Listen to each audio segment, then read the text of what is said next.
we will continue our discourse on the 5 mental faculties.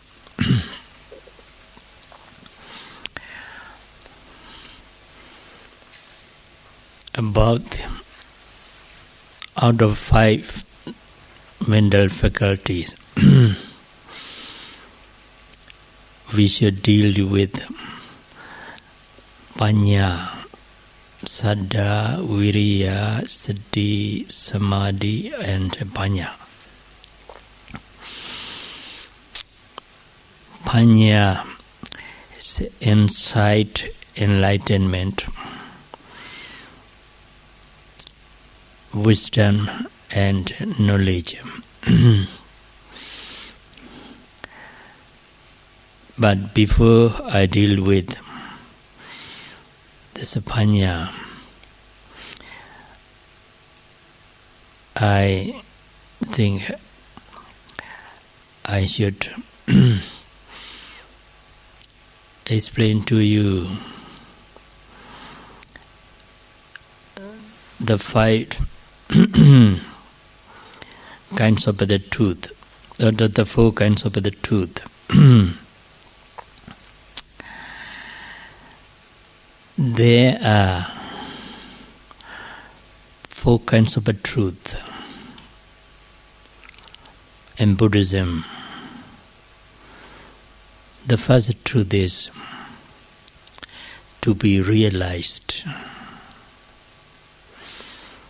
The second is to be abandoned or removed. The third is to be experienced. The fourth is to be developed.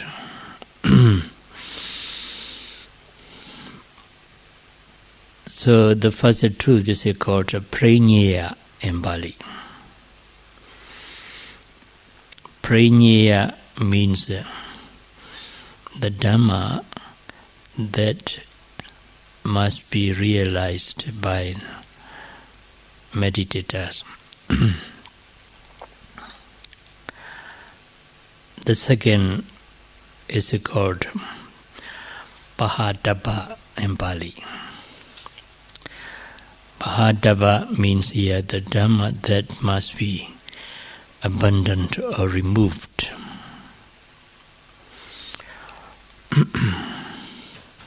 Then the third is the Dhamma that must be experienced by a meditator.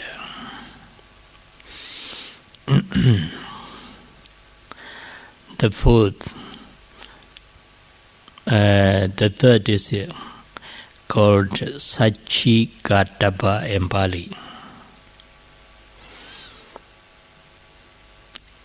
The Dhamma that must be experienced. The fourth is called Bhavettabha in Pali.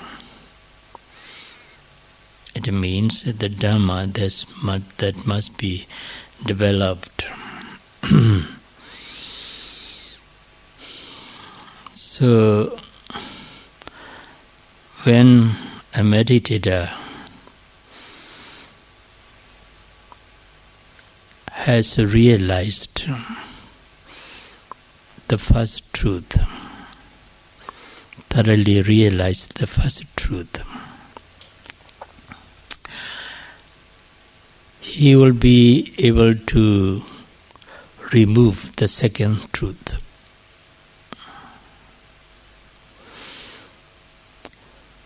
When he has abandoned the second truth,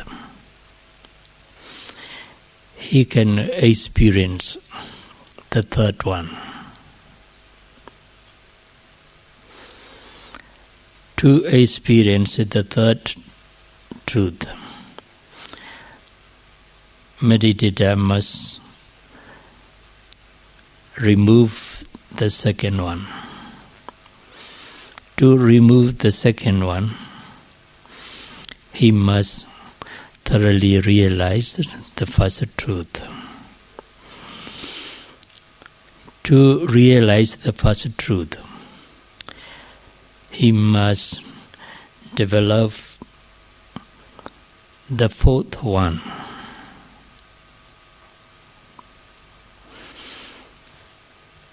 In another word,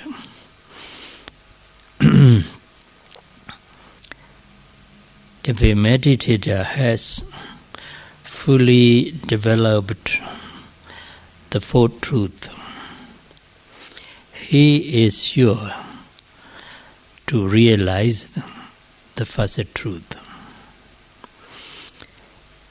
If he has realized the first truth, he is sure to abandon the second one. When he has removed the second one, he is sure to experience the third one.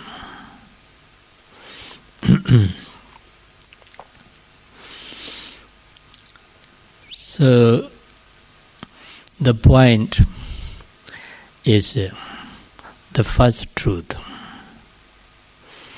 which must be thoroughly realized by the meditator. The first truth is nothing but nama and rupa, mental and physical phenomena.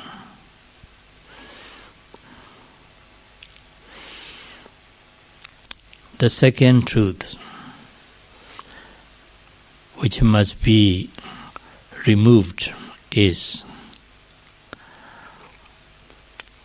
tanha, attachment.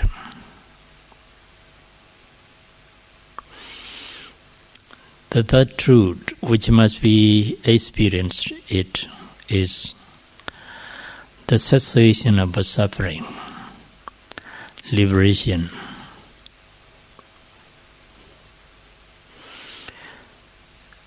The fourth truth that must be fully developed is the Noble Eightfold Path.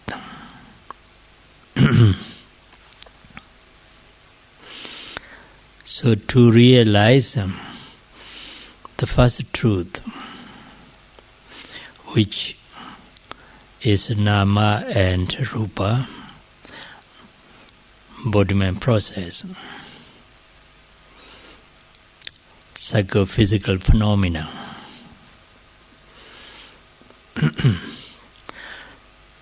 to realize this first truth.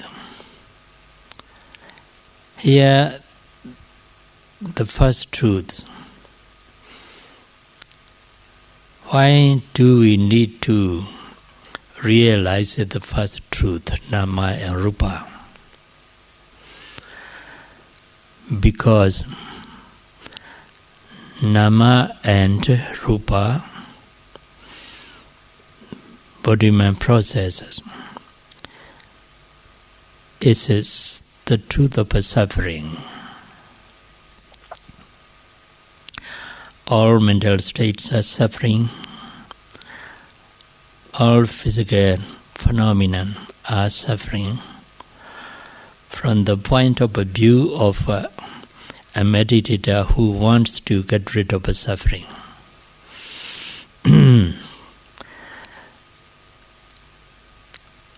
That's what the Buddha said. All five aggregates of grasping are suffering. All the five aggregates here means the aggregates of rupa, physical phenomena, rupa khanda. The aggregate of feeling or sensation, vedana khanda. Aggregate of perception, Sanya Khanda, aggregate of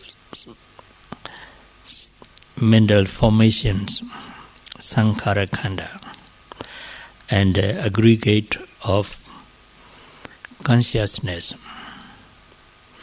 Vijnana Khanda. When the Buddha delivered the first sermon, setting in motion of the wheel of Dhamma, Dhammacakkappavattana discourse,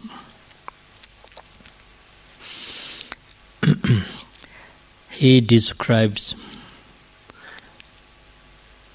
this is the truth of a suffering. Jatipi dukkha, jarapi dukkha, vyadipi dukkha, maranampi dukkha, soka prideva, dukkha domana supayasapi dukkha. Apiyehi sambiyogo dukkha, apiyehi vipyogo dukkha. Yam paichana lavati dampi dukkha. Sankhaitena panchuparana khana dukkha.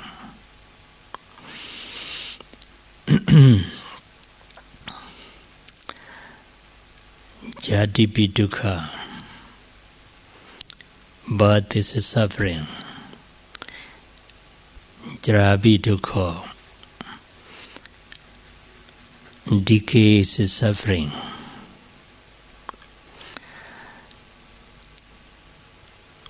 Vyadipi dukkha, sickness is a suffering. Maranampi dukkha, death is a suffering. Soka, worry, sadness. Prideva, lamentation. Dukkha, pain. Domanasa, grief. Upayasa, desperation. All these are also dukkha, suffering. Apiyehi sambiyoga dukkha,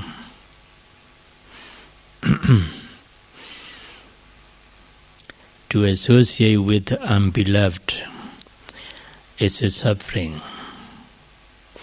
Piyehi vipyoga dukkha, to separate from beloved one is suffering. Yam pichana lavati dampi dukkha. What one does not get, what one does not get, what one wants to have is a suffering.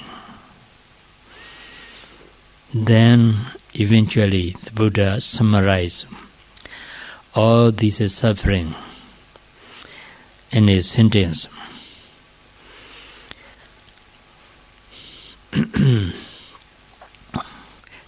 In short, all the five aggregates are suffering. Birth, decay, sickness, sadness, worry, pain, grief, etc. are included in the five aggregates.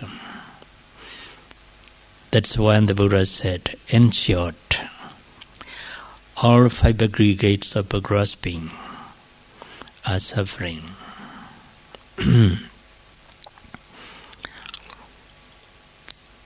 So when all kinds of suffering in the world is summarized, then it's five aggregates. In another word, when all kinds of suffering in the world can be summarized into two types. One is a mental suffering and the other is a physical suffering, that's all. This mental suffering and physical suffering is divided into 5. Then it becomes 5 aggregates of grasping. Aggregates of physical phenomena. Rupa khanda. Aggregates of feeling or sensation, vedana khanda. Aggregates of perception, sanya khanda. Aggregate of mental formations, sankhara khanda, and aggregate of consciousness, vijnana khanda. Here, the nama mentality consists and the 4 aggregates. Rupa, physicality, consists only a single one.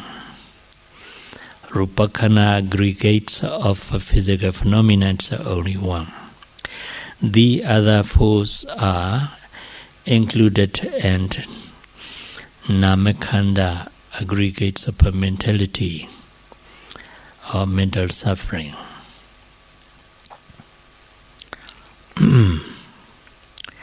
Feeling or sensation, mentality. Perception is also mentality. Mental formations is also mentality.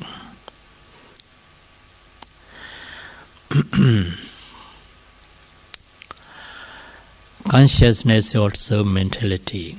These 4 aggregates are mental phenomena, nama.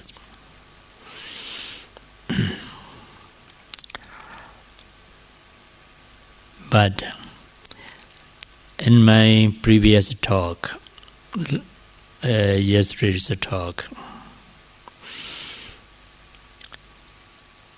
I explained to you briefly the consciousness and its associates. The consciousness has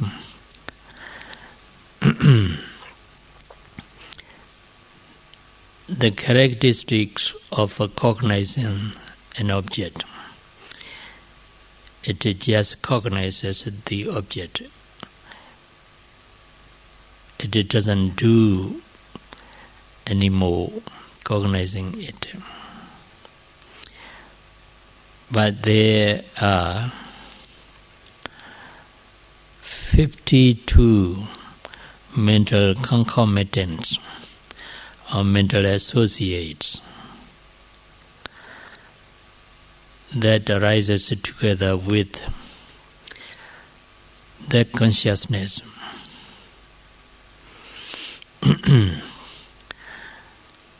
In accordance with the object. Not all of 52 mental states or mental concomitants or mental associate arise together with the consciousness, but some of them arise together with the consciousness dependent on the object and dependent on the mental attitude of the person.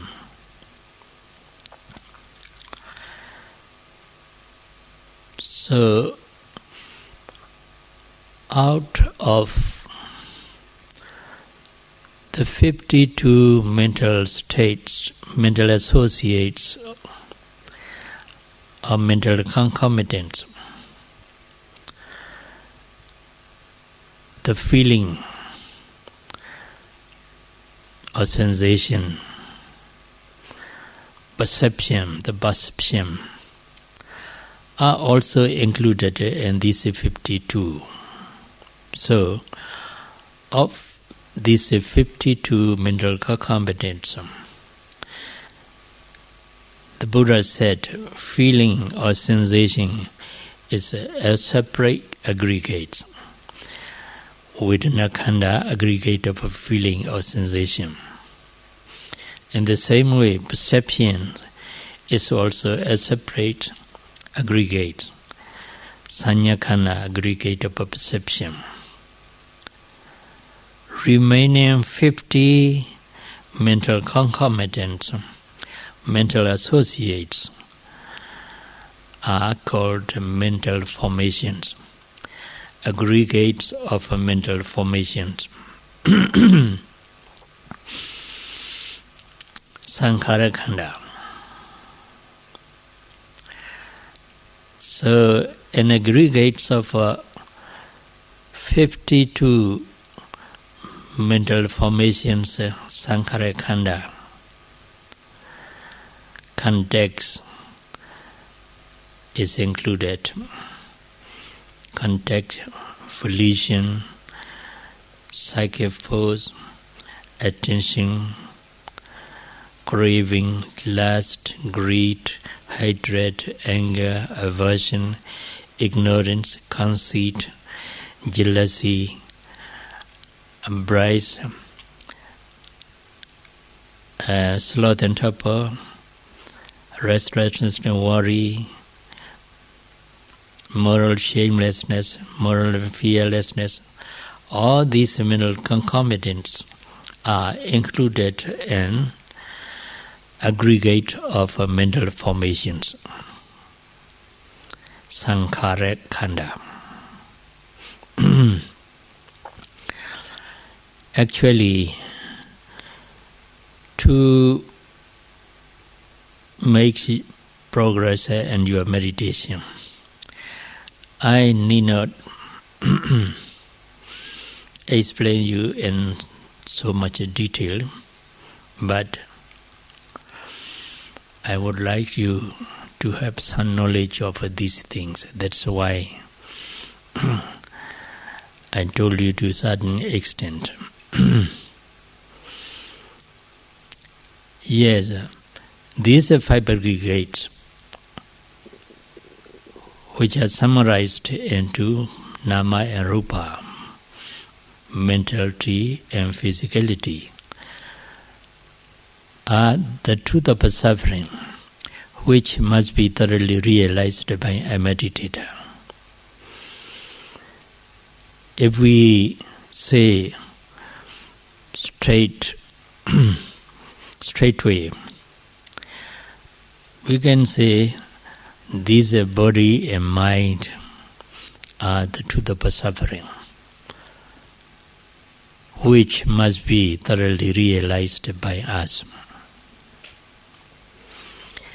That's why we have to watch any mental states of physical process arising as it is. All mental states and physical process have to be mindful of as they really are. The purpose is to thoroughly realize their true nature. Though we do not realize these mental states and physical process which constitute so-called a person or being, self,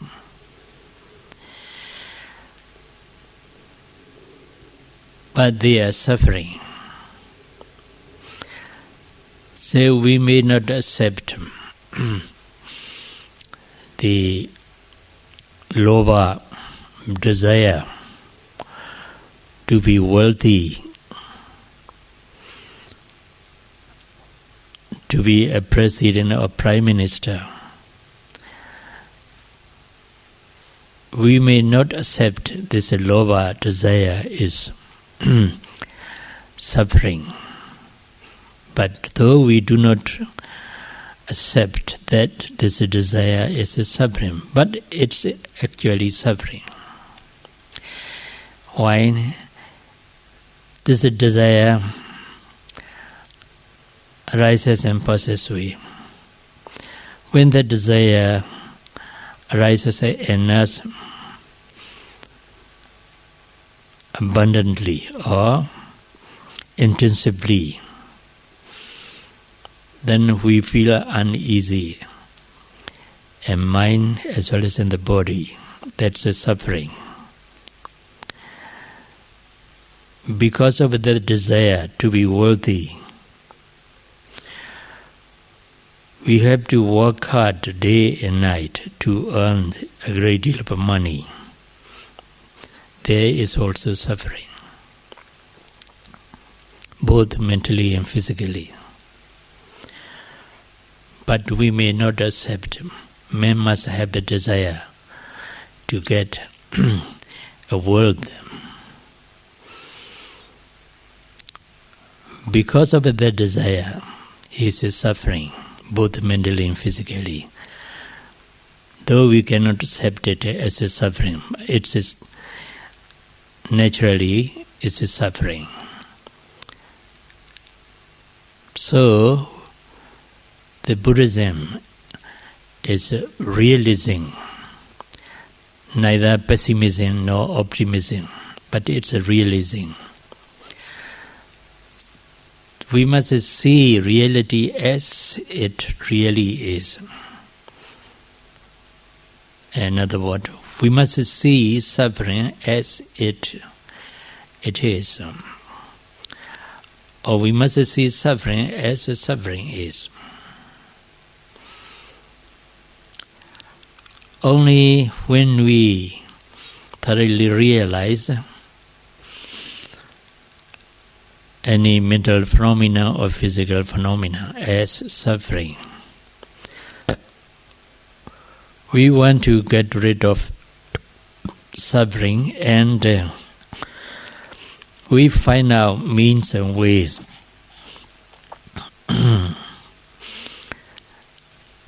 to free from this suffering. Then also, when we search for ways and means, we find it, because the omniscient Buddha, through his personal experience, teaches us how a person can get rid of suffering, and also teaches us ways and means by which we can free from suffering. If we do not realize suffering as a suffering, we won't get rid of suffering. Then we will be struggling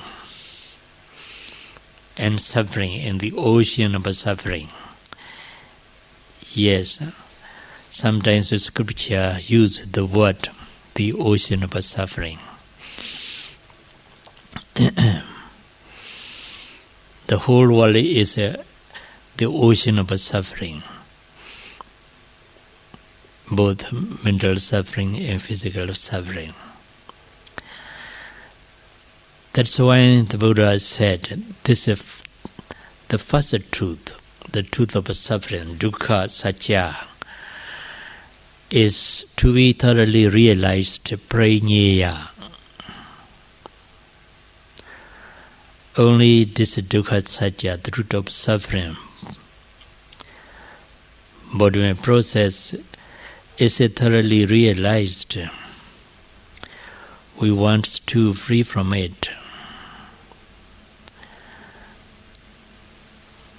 Then when we want to free from it, we have to find out what causes this both mental and physical phenomena, or what is the cause of this suffering, mental and physical. Then we rightly understand the cause of suffering, mental suffering or physical suffering, is tanha, attachment.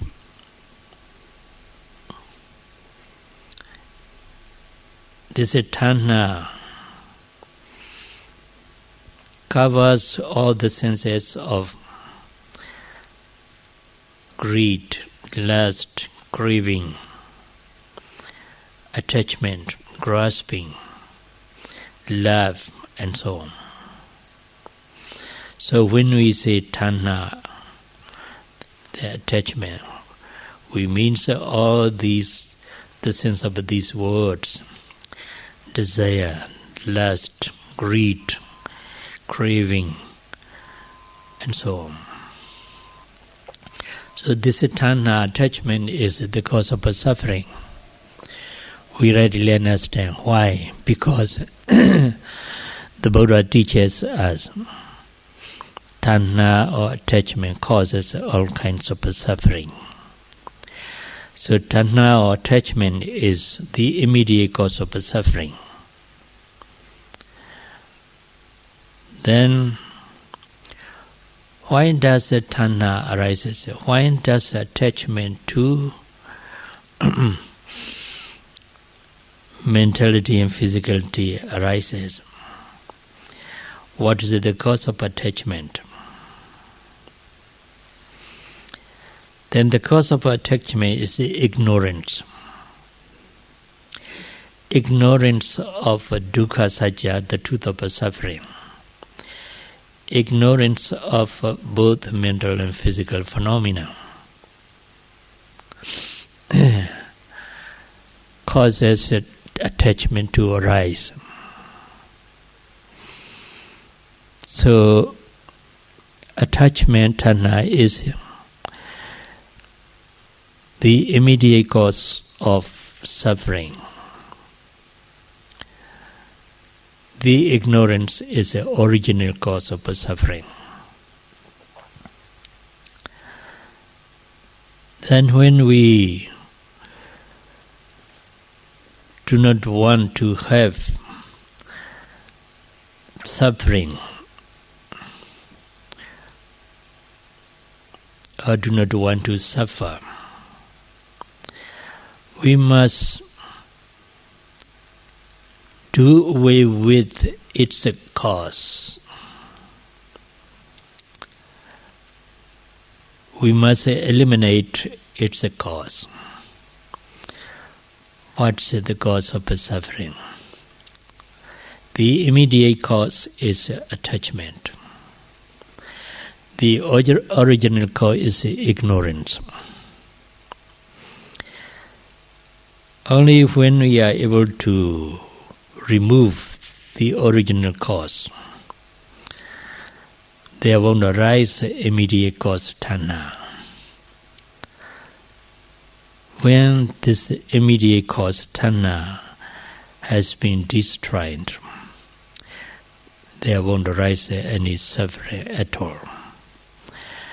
Then we get free from suffering. Then how can we remove the original cause of suffering? Ignorance. Ignorance is called avijja, moha in Pali. Two words. Avijja means ignorance, moha means ignorance. But these two words are sometimes translated into delusion. Delusion is also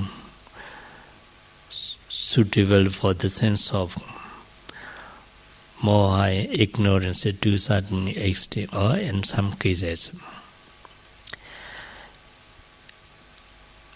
ignorance, not understanding of the truth of suffering, mental and physical phenomena, is the original cause of suffering. Then, when we are able to replace ignorance, avijja, with vijja. Vijja is right understanding or realization. When the ignorance is replaced by vijja, right understanding and realization, then we can eliminate that original cause of suffering. Then we won't have any suffering at all. Here what we need is to realize mental and physical phenomena, or nama and rupa, or to rightly understand this dual process of mentality and physicality. Then ignorance can be removed. Then there won't arise the original cause of suffering. Then there is no original cause, there won't arise suffering at all. When we realize nama and rupa, mentality and physicality,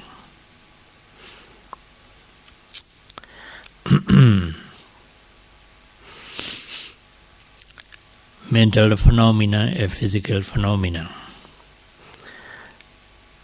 we realize or we rightly understand it in two aspects.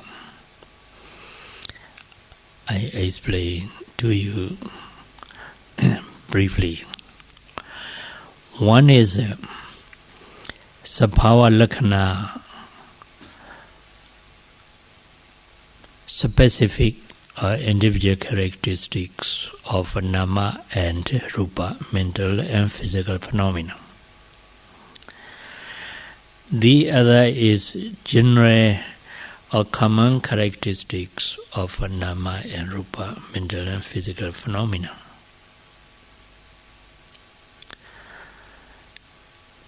These two aspects of a Dhamma are very, very much important for a meditator to realize with deeper concentration, which is caused by continuous and constant mindfulness,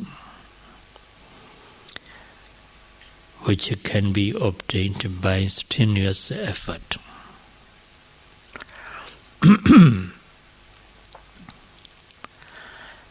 So, the specific individual characteristics I explain to you. So the specific individual characteristics of the four material primary material elements: earth, water, fire, and air. And also, I told you the specific characteristic of consciousness.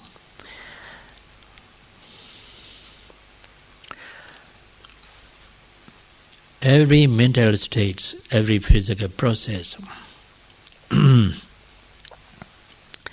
has its own specific and general characteristic. Specific characteristic. But general characteristic here means the characteristics that belongs to all mental states and physical process are called general and common characteristics.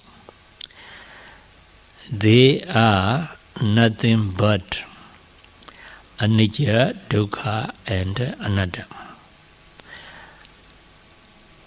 impermanence or transience, suffering or unsatisfactoriness, and impersonal nature or no soul, no self. These three characteristics are known as samanya lakkhana, general characteristics or common characteristics of mental and physical phenomena. Every mental state has these three characteristics. Dosa has these three. Moha has these characteristics. Lobha, desire or craving, love has these characteristics. Tina Meda has these three characteristics. Uddhajakukuja, restlessness and worry has these three characteristics. In this way, all mental concomitants or mental states, including consciousness, has its own specific characteristics. We meditate and know, realize, as rightly understand mental or physical phenomena. First of all, he experienced these specific characteristics. But general characteristics, anicca, dukkha, and anatta, common characteristics, impermanence, suffering, impersonal nature, are rightly understood after he has realized the first aspect, specific characteristics. But only when a meditator has rightly, clearly understood or experienced these three general characteristics, impermanent, suffering, impersonal nature of mental and physical phenomena, then his meditative experience is in progress.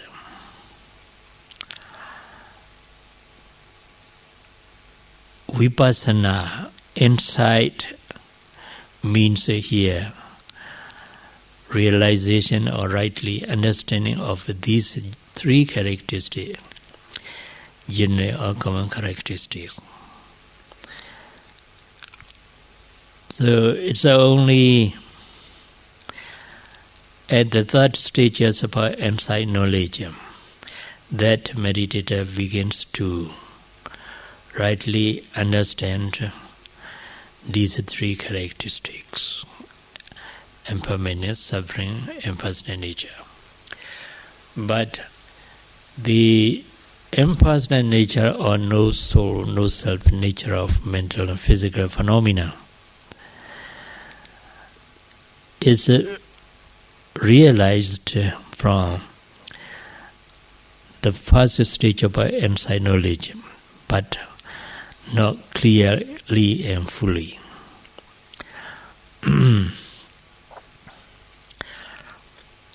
So, here what I want to tell you is, when you observe the painful sensation, it means that you are mindful of Vedana Khanda, the aggregate of a feeling or sensation. The aggregate of a feeling or sensation is also must be thoroughly realized as it really occurs.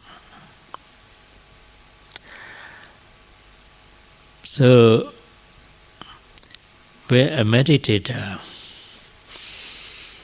feels a painful sensation, he is lucky. He has a good opportunity to realize the true nature of a Vedana Khanda, the aggregate of a feeling or sensation. Suffering, impersonal nature. So, the pain is not to be afraid of, but to be loved. Meditator must love the pain. It's his friend. That's why he needs to love it. Why?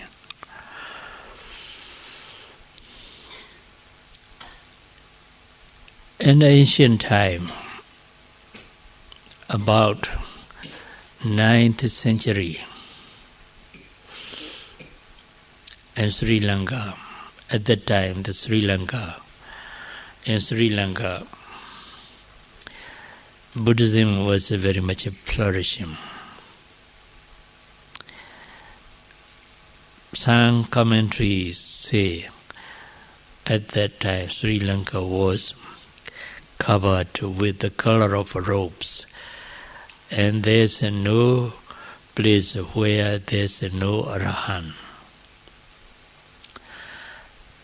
Yes, at that time, one of senior monk who was practicing meditation, Vipassana meditation, feels sick. His sickness is the wind inside the stomach. If it's very strongly moved, so he feels painful sensation in the stomach. He noted, observed it, but it doesn't go away. Gradually it becomes worse and worse.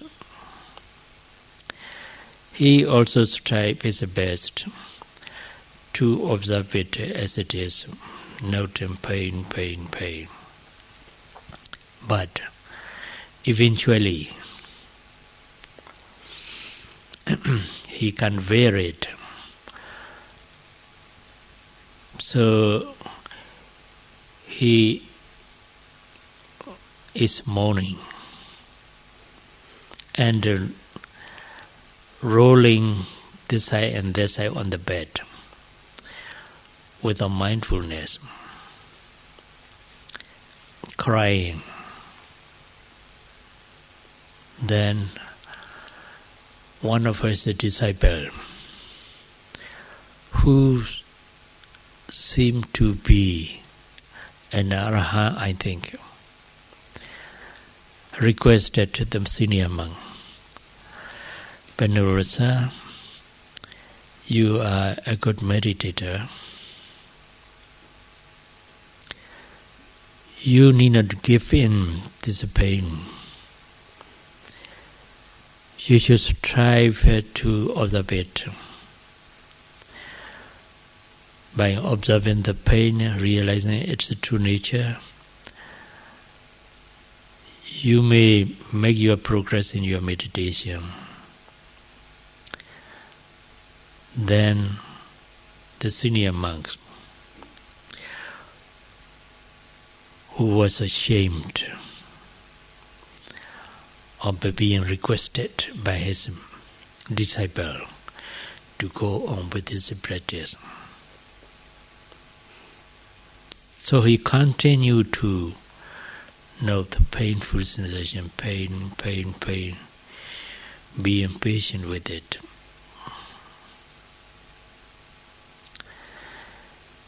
Because he attentively observed the pain, attentively watched the pain, his mind more and more deeply concentrated on the pain. It penetrated into the pain. Then, because of a deep concentration, the inside knowledge arises and realizes unpleasantness of the pain, and then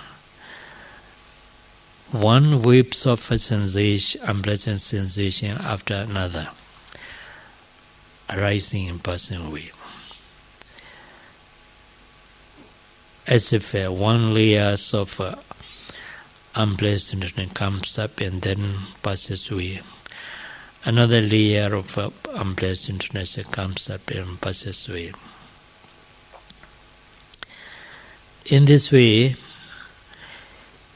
he comes to realize the general characteristic of a painful sensation, arising in passing away of sensation. So it's a suffering. At that moment, because he realizes that this is just unpleasant sensation, which is ever-changing, arising and passing away. So he doesn't take that pain to be me or mine, to be a person or being. The pain is realized separate from himself. There's no location of the pain too. He lost the location of the pain. What he realizes at that moment is just unpleasant sensation. Waves of unpleasant sensation arises and then passes away. One waves and after another. One layer after another. Here, when he realizes severity of unpleasant sensation, the pain, this is, he rightly understood the specific characteristics of dukkha vedana, painful sensation.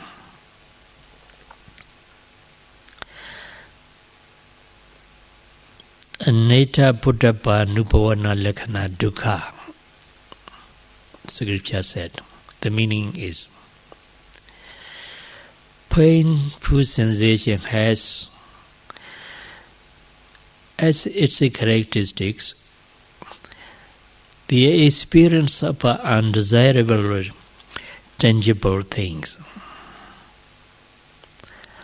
So he comes to realize the specific characteristic of the pain first of all.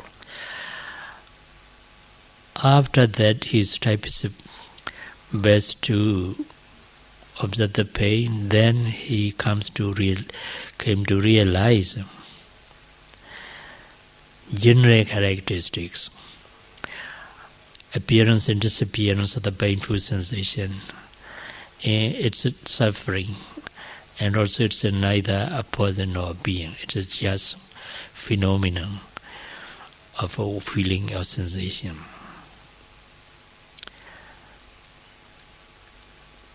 In a short time, his meditative experience goes up one stage after another, and then finally he has attained arhatship, became enlightened eventually. Then the painful sensation also has gone. He has become Arhat. When he has become Arhat, he experienced the cessation of suffering, the third truth, Nirodha Satya, the third truth which must be experienced. When he can experience the third truth, the cessation of suffering, because he has fully developed the fourth truth, the Noble Eightfold Path. The Noble Eightfold Path, as you know, Sammaditthi, right understanding. Here, I rightly understand the pain and two aspects. Sammasankappa, right thought. Sammavaca, right speech. Sammakamanta, right deed. Sammajiva, right livelihood. Abstaining from bad speech, bad deed, and bad livelihood. It means Samma, Sammavaca, Sammakamanta, Sammajiva, right speech, right deed, and right livelihood. Then he strives the best, put enough effort in the noting. That effort is a Samma Vayama. Then the mind is very sharply mindful of the pain. That mindfulness is Sammasati. Then the mind was concentrated on the painful sensation very well. The concentration is Samma Samadhi. There are 8 factors of the Noble Path is included his observing of this pain. So, because he has fully developed this Noble Eightfold Path, he comes to realize the painful sensation, the truth of suffering.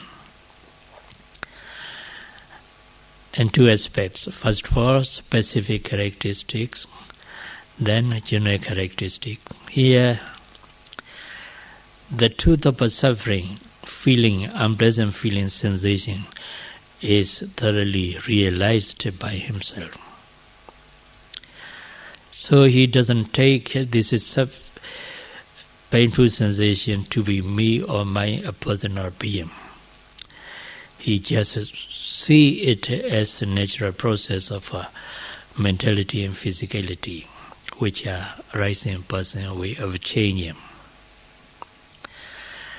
Then there won't arise any attachment at all, because he doesn't take the painful sensation to be a person, a being. So realization of a specific characteristic and general characteristics of this painful sensation removed the attachment. Tanha, the second truth, which must be abundant. Then, because there's no tanha, there won't arise any suffering at all. Then he experiences the cessation of suffering, the third truth, Nirodha Satya. The second truth is Samudaya Satya, the cause of suffering. The third truth is Nirodha Satya, the cessation of suffering. So here, this senior monk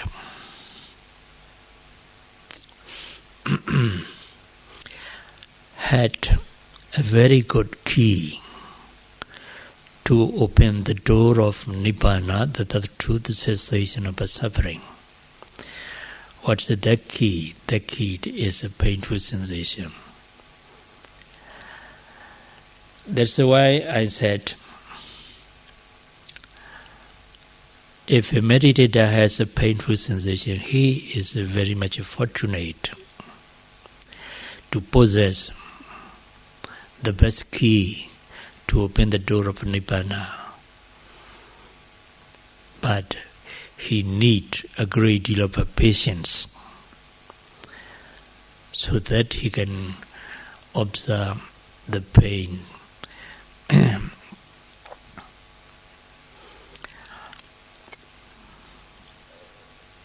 I think you are also maybe the persons or meditators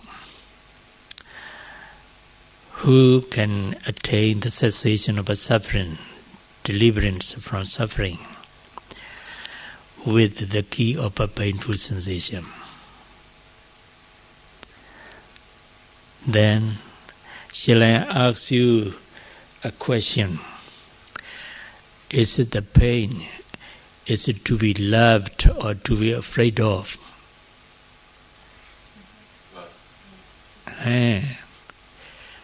How do you think? To be loved, so you must love that you have lover.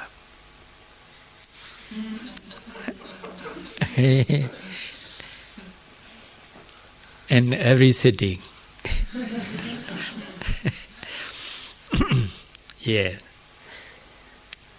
May all of you rightly understand how the painful sensation is helpful for you to attain the cessation of suffering and just try your best and attain Nibbana liberation.